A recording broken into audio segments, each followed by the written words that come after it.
నమస్తే, welcome to ISR9 news. ముందుగా headlines.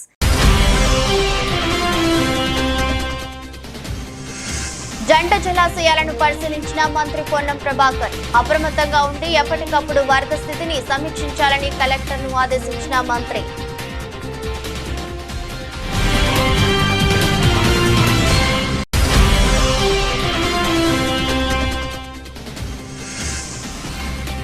Vijayawada Singh Nagar లో పర్యటించిన జగన్. వరద బాధితులు దిక్కుతోచని స్థితిలో ఉన్నారని వెల్లడి.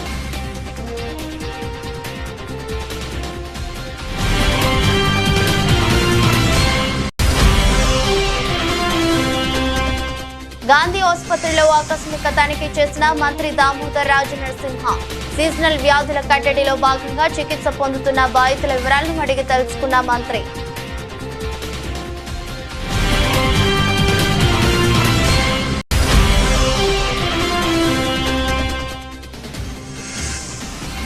కోదాడ నియోజకవర్గంలోని సాగర్ ఏడుమ కాలువకు గండి పరిశీలించిన మాజీ మంత్రులు హరీష్ రావు, జగదీష్ రెడ్డి.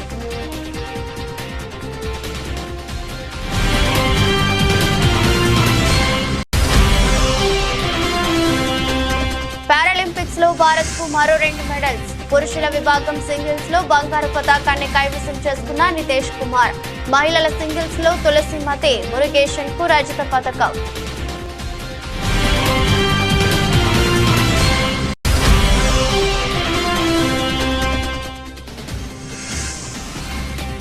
సెన్సెక్స్ నిఫ్టీకి లాభాలు. ఆల్ టైమ్ హైకి చేరుకున్న దేశీయ సూచీలు.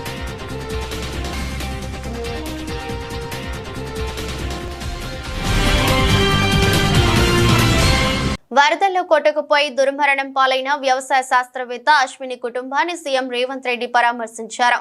ఢిల్లీలోని జెనెటిక్స్ అండ్ ప్లాంట్ బ్రీడింగ్ లో ఖమ్మం జిల్లా సింగరేణి మండలం గంగారం తండాకు చెందిన నునావత్ అశ్విని శాస్త్రవేత్త ఛత్తీస్గఢ్ లోని రాయ్పూర్ లో జరిగే ఓ సదస్సులో పాల్గొనేందుకు తండ్రి మోతీలాల్ తో కలిసి కారులో బయలుదేరిన అశ్విని మహబూబాబాద్ జిల్లా మరిపేడ మండలం పురుషోత్తమయ్య గూడెం వద్ద వంతెనపై ఆకేరు వాగు ప్రవాహానికి కారు కొట్టుకుపోయింది. ఈ ప్రమాదంలో అశ్వినితో పాటు ఆమె తండ్రి మృతి చెందారు. వారి ఇద్దరికి సీఎం రేవంత్ రెడ్డి నేడు నివాళులర్పించారు.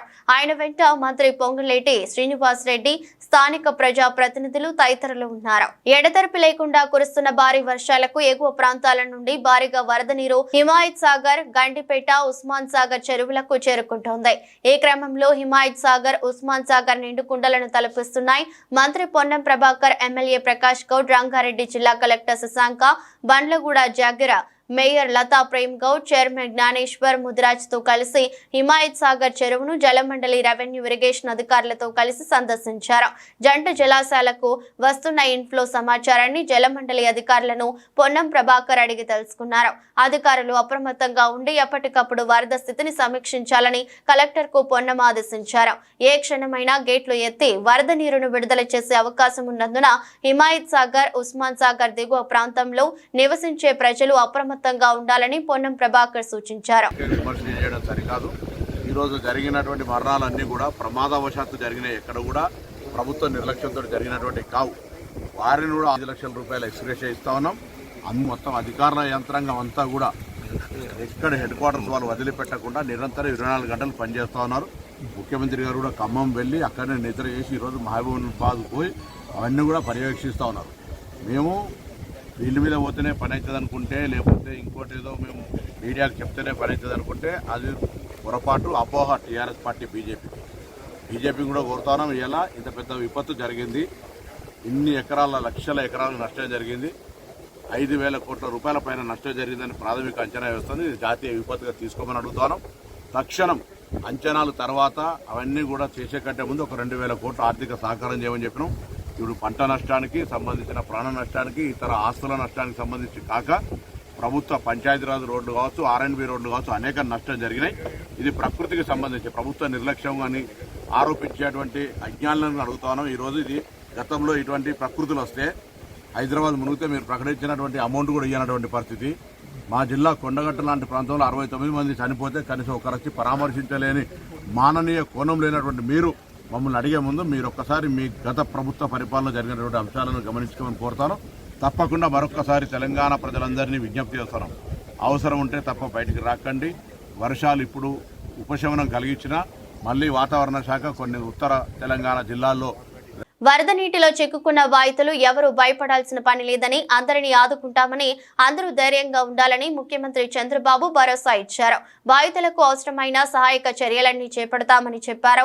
అనంతరం ముఖ్యమంత్రి ప్రకాశం బ్యారేజ్ వద్ద వరద ఉధృతిని పరిశీలించారు. వరద నీటికి కొట్టుకు వచ్చిన పడవలు ఢీకొట్టడంతో బ్యారేజ్ గేట్లకు ఏర్పడిన నష్టాన్ని పరిశీలించి తక్షణ మరమ్మతులకు ఆదేశించారు. విజయవాడ సింగ్ నగర్ లో 2 గంటల పాటు సహాయక చర్యలు పర్యవేక్షించిన సీఎం బోట్ల ద్వారా తరలింపుతో పాటు స్వచ్ఛందంగా వచ్చిన బాధితులతో మాట్లాడిన సీఎం చంద్రబాబుకు తమ ఆవేదన బాధలను బాధితులు వెళ్లబోసుకున్నారు. రాష్ట్ర వైద్య ఆరోగ్య కుటుంబ సంక్షేమ శాఖ మంత్రి దామోదర్ రాజనరసింహ హైదరాబాద్ లోని గాంధీ ఆసుపత్రిలో ఆకస్మిక తనిఖీ చేశారు. ముందుగా గాంధీ ఆసుపత్రిలోని సూపరింటెండెంట్ కార్యాలయం వద్దకు మంత్రి చేరుకున్నారు. ఆసుపత్రిలో బెడ్ల వివరాలు, ఓపీ రోజు వారి వివరాలు సూపరింటెండెంట్ ని అడిగి తెలుసుకున్నారు. మంత్రి ఆకస్మిక తనిఖీ సమాచారం తెలుసుకున్న రాష్ట్ర వైద్య ఆరోగ్య ప్రభుత్వ కార్యదర్శి doctor Christina, director medical education doctor Vani Gandhi ఆసుపత్రికి చేరుకున్నారు.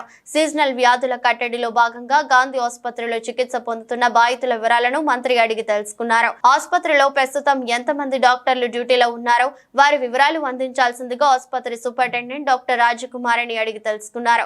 నర్సింగ్ సిబ్బంది, డయాగ్నోస్టిక్, క్లినికల్ విభాగాలలో పనిచేస్తున్న సిబ్బంది వివరాలను మంత్రి అడిగి తెలుసుకున్నారు. వరద ప్రభావిత ప్రాంతాల్లో ఏ ఒక్కరూ ఆకలితో అలమటించే పరిస్థితి ఉండొద్దని ఏపీ ముఖ్యమంత్రి చంద్రబాబు అన్నారు. ప్రతి ఒక్కరికి ఆహారం అందించాలని అధికారులను ఆదేశించారు. ఈ మేరకు మంగళవారం అధికారులతో సీఎం చంద్రబాబు సమీక్ష జరిపారు. వరద బాధితులకు అందుతున్న సాయంపై ఆరా తీశారు. సహాయక విధుల్లో నిమగ్నమైన అధికారులతో టెలికాన్ఫరెన్స్ ద్వారా మాట్లాడారు. మంగళవారం ఉదయం నుంచి జరిగిన ఆహార పంపిణీ వివరాలపై అధికారులను ఆరా తీశారు. వరద ప్రభావిత ప్రాంతాల్లో 5 హెలికాప్టర్లతో ఆహార పంపిణీ చేపట్టినట్లు అధికారులు వివరించారు. ఈ సందర్భంగా సీఎం మాట్లాడుతూ 2 రోజుల పాటు తిండి, నీరు లేకుండా ఉంటే కలిగే బాధను అర్థం చేసుకుని పనిచేయాలని చెప్పారు. బాధితులకు 3 పూటల ఆహారం అందించాలని, ఎన్డీఆర్ఎఫ్ బృందాలు వెళ్లని చోట డ్రోన్లు, హెలికాప్టర్లు ఉపయోగించాలని తెలిపారు. 100కు 100% ఆహార పంపిణీ జరగాలని చంద్రబాబు స్పష్టమైన ఆదేశాలు జారీ చేశారు. నేను చూసినప్పుడు అనిపిస్తుంది, డబ్బులుండే వాళ్ళు, డబ్బులు లేని వాళ్ళు, చదువుకున్న వాళ్ళు, చదువుకోలేని వాళ్ళు, ఏ ఏజ్ ఉన్నా ప్రతి ఒక్కరు అందరూ సమానమైపోయే పరిస్థితికి వచ్చారు.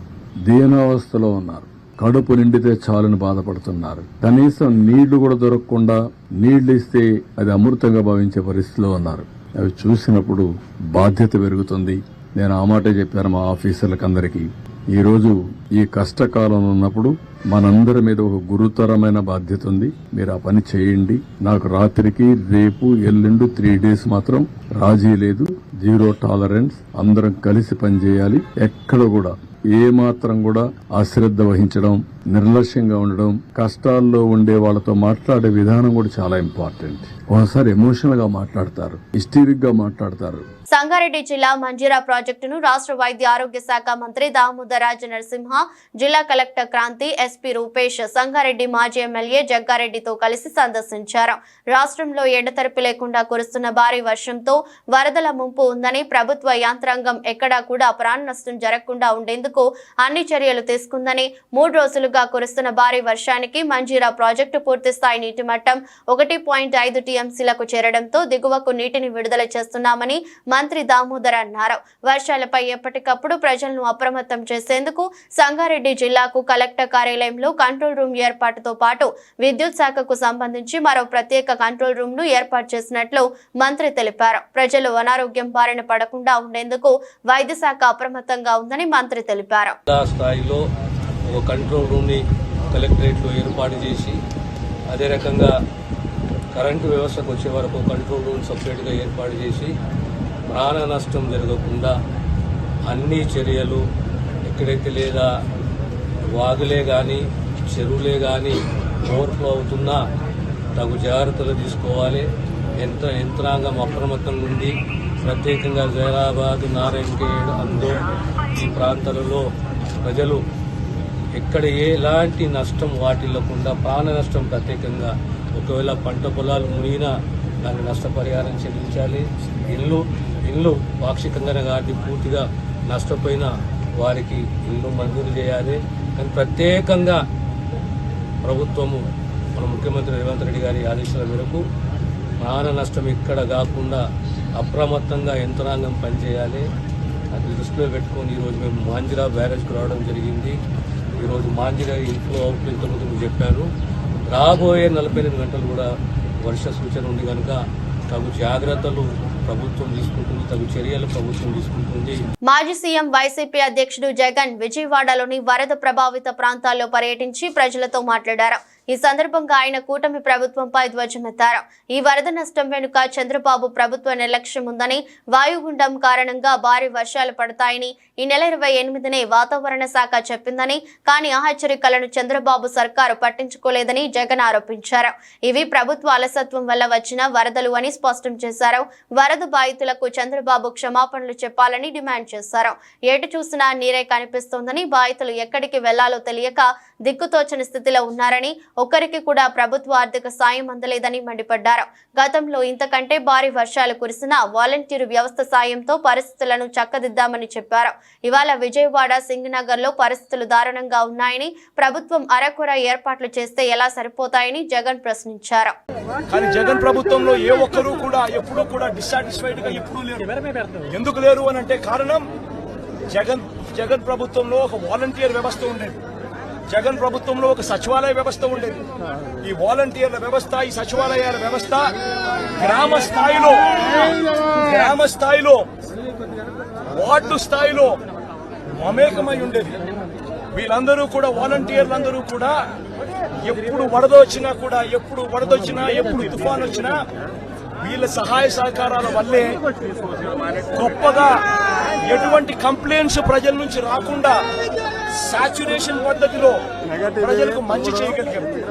తుఫాన్ వచ్చినప్పుడు జగన్ ముఖ్యమంత్రిగా ఉన్నప్పుడు తుఫాన్ వచ్చినప్పుడు కలెక్టర్ గారికి నేను చెప్పేవారు, నేను మీకు వారం రోజులు టైం ఇస్తా ఉన్నా, వారం రోజుల తర్వాత నేనే వస్తాను, వచ్చిన తర్వాత నేను ప్రజలతో మమేకమై నేను అడుగుతాను. ఏ ఒక్కరి నోట్లో నుంచి కూడా కలెక్టర్ మాకు పలకలేదు, కలెక్టర్ స్పందించలేదు, కలెక్టర్ వల్ల మాకు నష్టం జరిగింది అన్న మాట ఎప్పుడూ వినపడకూడదు అని చెప్పి నేను ఆదేశాలు ఇచ్చేవాడిని. మా కలెక్టర్ బాగా పనిచేశాడు, మా కలెక్టర్ మంచివాడు అనే మాట వినపడాలి అని చెప్పి గట్టిగా కలెక్టర్లకు ఎప్పుడు చెప్పేవాడిని. చెప్పిన ప్రకారం నేను ఖచ్చితంగా వారం రోజుల తర్వాత నేను పోయేసరికి వాలంటీర్ సైన్యం అక్కడ ముందే ఉండేది. గ్రామ సచివాలయాల్లో పనిచేసే మొత్తం పిల్లలందరూ కూడా అక్కడే ఉండేవాళ్ళు. ఆ వారం రోజుల పాటు వాళ్ళంతా కూడా ప్రభుత్వం అంతా కూడా పూర్తిగా కలిసి ప్రతి గడపకు వెళ్ళేది. ప్రతి గడపకు వెళ్లి సహాయ సహకారాలు అందిస్తూ మొట్టమొదటిసారిగా ఎప్పుడు విధంగా ప్రతి కుటుంబానికి 2000 రూపాయలు సహాయం కూడా, ఆర్థిక సహాయం కూడా అందించిన పరిస్థితులు ఎప్పుడైనా ఉన్నాయి అంటే అది ఒక్క జగన్ ప్రభుత్వంలో మాత్రమే జరిగింది. అటువంటి కొత్త సాంప్రదాయాలను ముందుకు తీసుకొచ్చింది మనం, వాలంటీర్ వ్యవస్థను ముందు పెట్టింది మనం. సచివాలయ వ్యవస్థ, వాలంటీర్ వ్యవస్థతో పూర్తిగా ప్రతి గడపకు కూడా సహాయ సహకారాలు అందించగలిగాము. రిలీఫ్ క్యాంపులు తుఫాను వచ్చే నాటికే రిలీఫ్ క్యాంపులు ఏర్పాటయ్యేటివి. ముందుగానే లోతట్టు ప్రాంతంలో ఉన్న మనుషులందరినీ కూడా ముందుగానే రిలీఫ్ క్యాంపులకు ట్రాన్స్ఫర్ చేసేవాళ్ళము.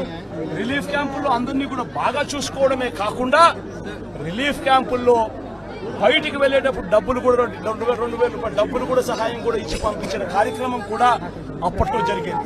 అప్పటికి ఇప్పటికి తేడా గమనించండి. చంద్రబాబు నాయుడు కూడా కనీసం ఇప్పటికైనా ప్రజలకు క్షమాపణ చెప్పి కనీసం చేయాల్సిన పనులు ఖచ్చితంగా చేయమని చెప్పి అడుగుతా ఉన్నా. కోదాడ నియోజకవర్గంలోని రామచంద్రాపురం, నాయకనిగూడెం గ్రామాల నుంచి వెళ్లే సాగర్ ఎడమ కాలువకు గండిపడింది. దీంతో పంట పొలాలు నీట మునిగాయి, రైతులకు తీవ్ర నష్టం వాటిల్లింది. ఈ క్రమంలో దెబ్బతిన్న ఎడమ కాలువ ప్రాంతాన్ని పరిశీలించిన బీఆర్ఎస్ పార్టీ నేతలు మంగళవారం మధ్యాహ్నం పరిశీలించారు. పంట నష్టపోయిన రైతులను పరామర్శించారు. కాలువను పరిశీలించి గ్రామ ప్రజలతో మాట్లాడారు. ఖమ్మంకి సాగర్ ఎడమ కాలువ నీళ్లు తరలించేందుకు గేట్లు ఓపెన్ చేయకుండా, లాకులు పెట్టకుండా వెల్డింగ్ చేయించారని, లాకులు ఉంటే మేమే ఓపెన్ చేసే వాళ్ళమని సూర్యాపేట రైతులు మీ ఆర్ఎస్ నేతలతో చెప్పుకున్నారు. సాగర్ ఎడమ కాలువను పరిశీలించిన వారిలో మాజీ మంత్రులు తన్నీరు హరీష్ రావు, జగదీష్ రెడ్డి, సబితా ఇంద్రారెడ్డి, ఎమ్మెల్యేలు వివేకానంద, పాడి కౌశిక్ రెడ్డి, ఎమ్మెల్సీ సంబేపు రాజు, మాజీ ఎమ్మెల్యేలు గాదరి కిషోర్ కుమార్ ఉన్నారు. ఒక ముఖ్యమంత్రి ప్రజలకు ఊరడించాల్సింది, ధైర్యం చెప్పాల్సిన ముఖ్యమంత్రి వరదలు ప్రారంభమైన 2 రోజుల వరకు పత్తా లేకుండా పోయి ఆయన తప్పును దాచిపెట్టుకోవడం కొరకు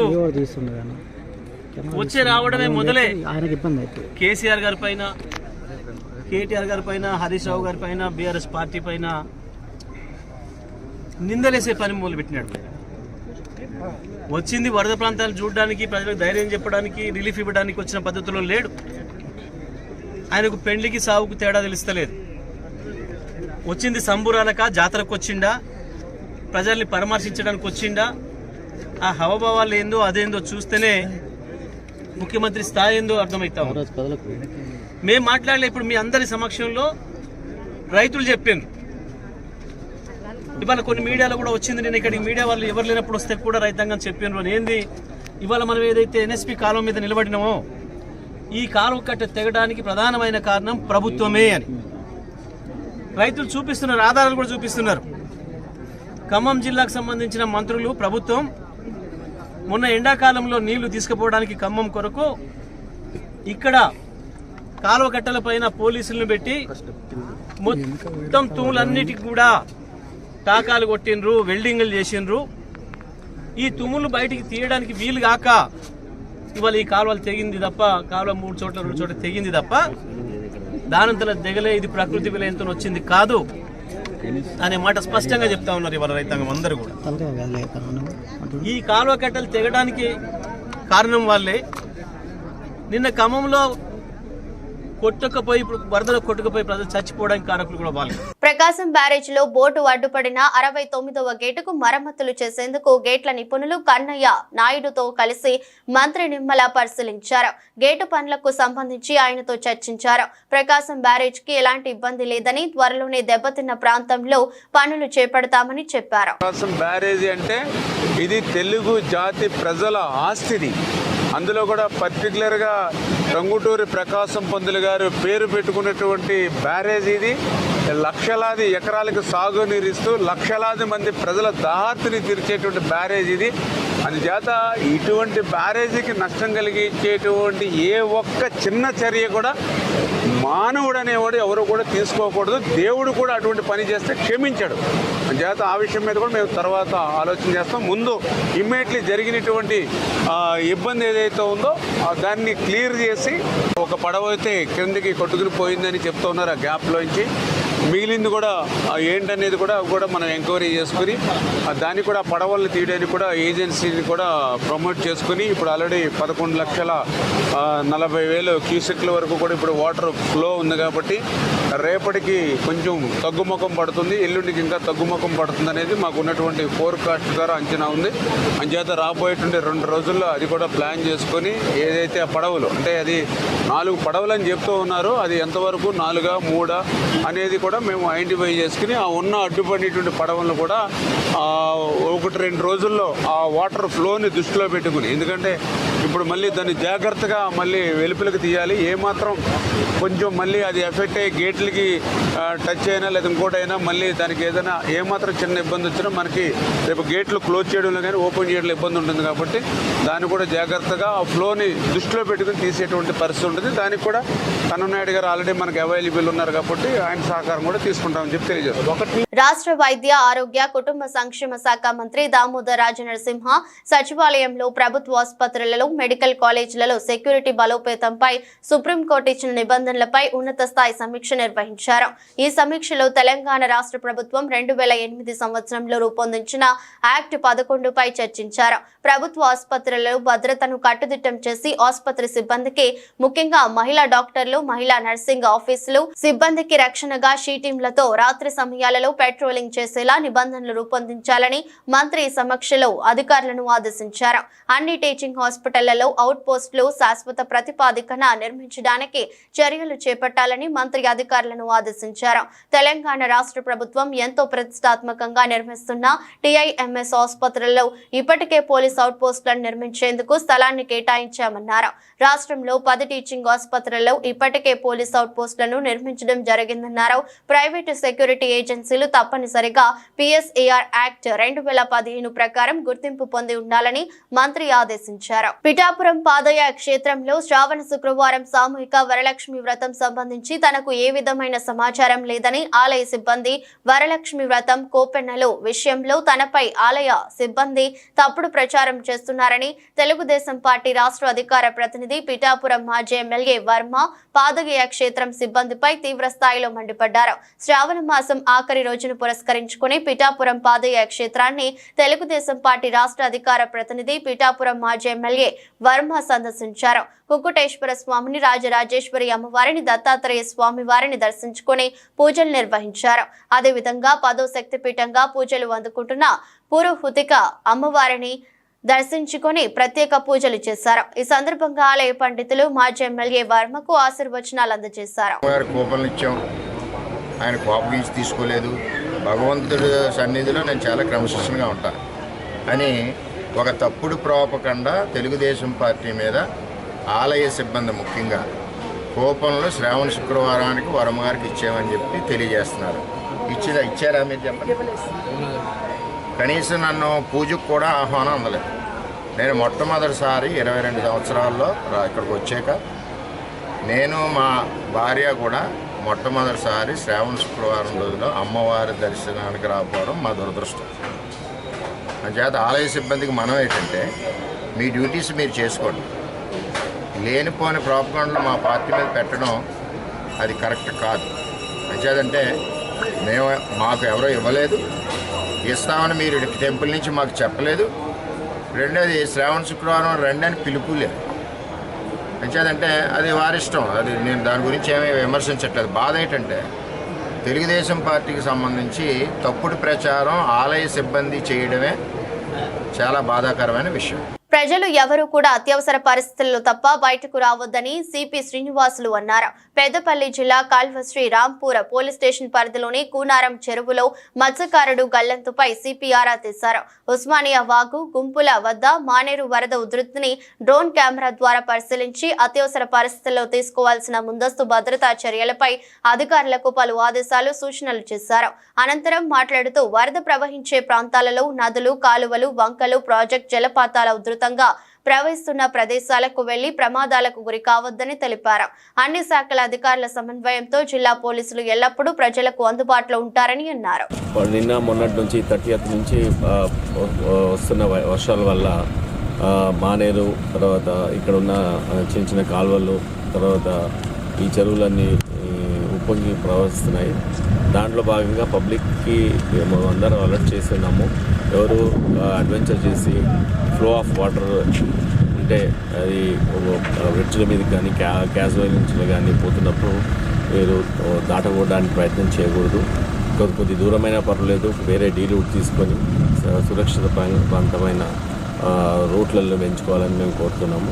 దాంట్లో భాగంగా ఇక్కడ డైరెక్ట్గా లైవ్గా ఈ యొక్క ఫ్లడ్ వాటర్ సిచ్యువేషన్ ఎలా ఉందో చూడడానికి నేను అలాగే with my DCP and ACPs and inspectors and SS అందరు ఇక్కడ రావడం జరిగింది. ఏదైనా రెస్క్యూ ఆపరేషన్ చేయడానికి ఎలాంటి అవకాశాలు ఉన్నాయి. తర్వాత దగ్గరలోనే అందరు సర్పంచ్లకు, తర్వాత ఇక్కడ ఉన్న లోకల్ వాళ్ళకు కూడా ఒక అడ్వైజ్ ఇవ్వడం జరిగింది. వాళ్ళు కూడా మనకు అలర్ట్గా ఉండడానికి కోసం వాళ్ళని రిక్వెస్ట్ కూడా చేయడం జరిగింది. దాంట్లో భాగంగానే మొత్తం ఎంటైర్ కమిషనరేట్లో ఫ్లడ్ సిచ్యువేషన్ మొత్తం ఫిజికల్గా ఎస్టిమేట్. విజయవాడలో బుడమేరు ఉప్పొంగడంతో పలు ప్రాంతాలు వరద గుప్పిట్లో చిక్కుకోవడం తెలిసిందే. 2 రోజులు గడుస్తున్నా వరద తగ్గుముఖం పట్టకపోవడంతో అజిత్ సింగ్ నగర్ తదితర కాలనీలు ఇంకా నీటి ముంపులోనే ఉన్నాయి. ఈ నేపథ్యంలో లోతట్టు ప్రాంతాల్లోని ప్రజలు ఏపీ ప్రభుత్వం డ్రోన్ల సాయంతో ఆహారం అందిస్తోంది. ఇవాళ డ్రోన్ల ద్వారా ఫుడ్ ప్యాకెట్లు సరఫరా చేసే విధానాన్ని సీఎం చంద్రబాబు ప్రత్యక్షంగా పరిశీలించారు. అధికారులు వివరించిన తీరు పట్ల ఆయన సంతృప్తి వ్యక్తం చేశారు. సీఎం ఆమోదంతో అధికారులు ఈ సాయంత్రం అజిత్ సింగ్ నగర్ లోని ఓ అపార్ట్మెంట్ పై ఉన్న ప్రజలకు డ్రోన్ ద్వారా ఆహారం అందించారు. ఫుడ్ ప్యాకెట్ సహా డ్రోన్ నిమిషం వ్యవధిలోపే అపార్ట్మెంట్ పైకి చేరుకోవడం విశేషం. దీనికి సంబంధించిన వీడియోను ఏపీ విపత్తు నిర్వహణ శాఖ సోషల్ మీడియాలో పంచుకుంది. తెలంగాణలో కురుస్తున్న వర్షాలకు పాలమూరు రంగారెడ్డి ఎత్తిపోతల ప్రాజెక్టుకు వరద ముంచెత్తింది. అండర్ టన్నెల్లోకి వరద నీరు చేరింది. వెంకటాద్రి పంప్ హౌస్ నీట మునిగింది. కీలకమైన మెషిన్లలో ప్రాంతాల్లోకి నీరు చేరడంతో తీవ్ర నష్టం వాటిల్లింది. ప్రాథమికంగా 10 కోట్ల వరకు నష్టం ఏర్పడి ఉంటుందని అధికారులు అంచనా వేశారు. వరద నీటిని బయటకు ఎత్తిపోస్తున్నామని వివరించారు.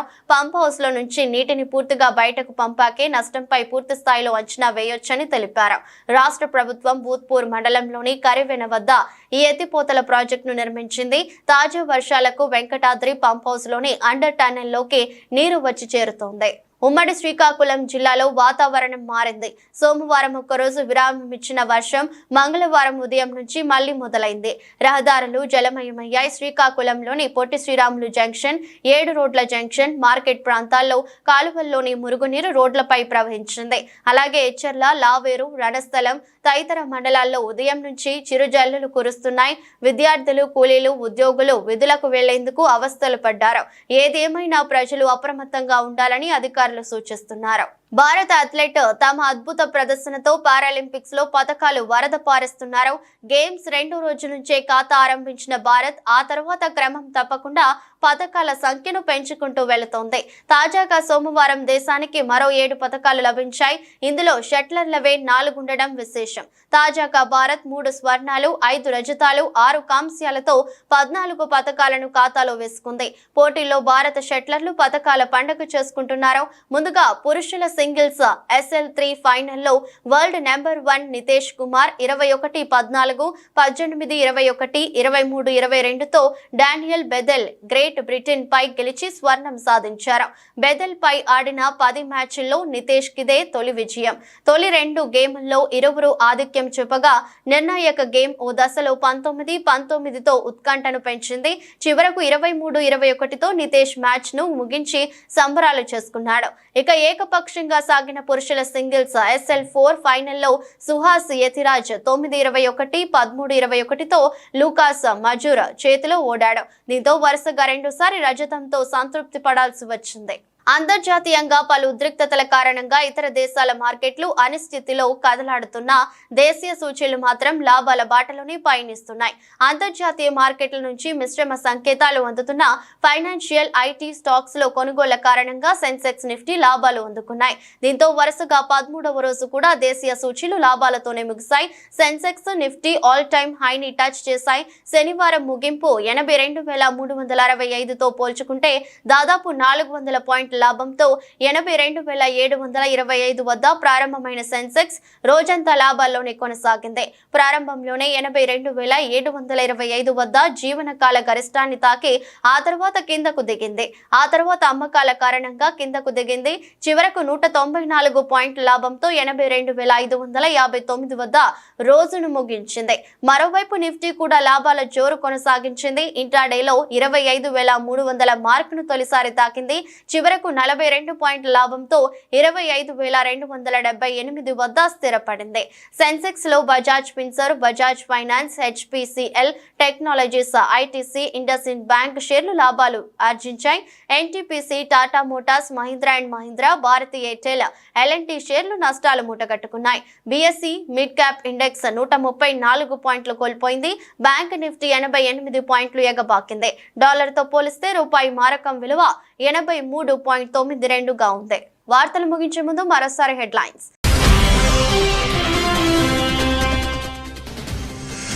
జంట జలాశయాలను పరిశీలించిన మంత్రి పొన్నం ప్రభాకర్. అప్రమత్తంగా ఉండి ఎప్పటికప్పుడు వరద స్థితిని సమీక్షించాలని కలెక్టర్ను ఆదేశించిన మంత్రి.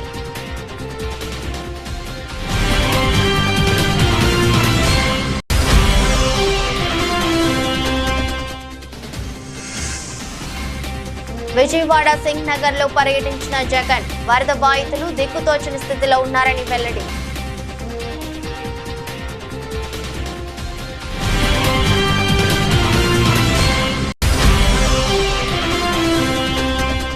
గాంధీ ఆసుపత్రిలో ఆకస్మిక తనిఖీ చేసిన మంత్రి దామోదర్ రాజు నరసింహ. సీజనల్ వ్యాధుల కట్టడిలో భాగంగా చికిత్స పొందుతున్న బాధితుల వివరాలను అడిగి తెలుసుకున్న మంత్రి.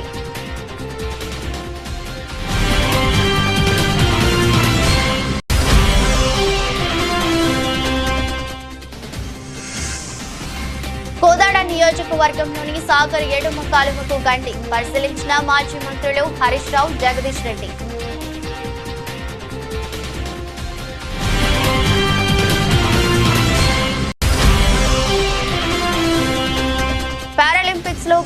మరో 2 మెడల్స్. పురుషుల విభాగం సింగిల్స్ లో బంగారు పతాకాన్ని కైవసం చేసుకున్న నితేష్ కుమార్. మహిళల సింగిల్స్ లో తులసిమతి మురుగేషన్ కు రజత పతకం.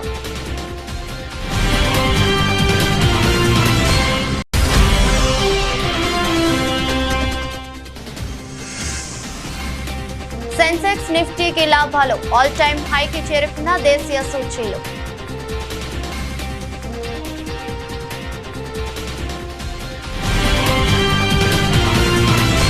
ఇది రోజు బులెటిన్. మరో బులెటిన్లో మళ్ళీ కలుద్దాం. అంతవరకు సెలవు. నమస్కారం.